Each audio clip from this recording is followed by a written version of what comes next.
Hello everyone, welcome to the HardReset channel, and today I'm going to show you how to use reverse wireless charging on the Honor 600 Pro.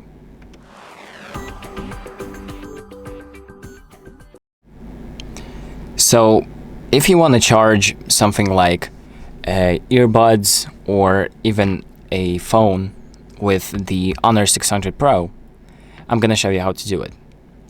So first off, we're going to open up settings and then scroll down to battery, click on that, and then enable wireless reverse charging. Here's going to show you how to do it. So you place it on the back of your device and you can click OK. So now if we turn our phone around like that and place something on the back of it, like my earbuds right here, I don't know if you heard it, but it did a chime and the earbuds are currently charging. And we can do the same thing even with another phone. So here I have an iPhone that supports wireless charging.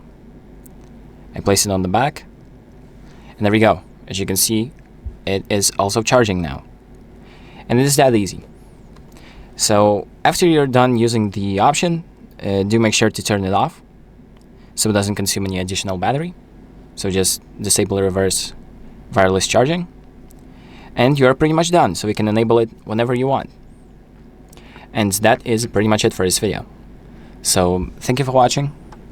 I hope this video helps you, and make sure to like and subscribe.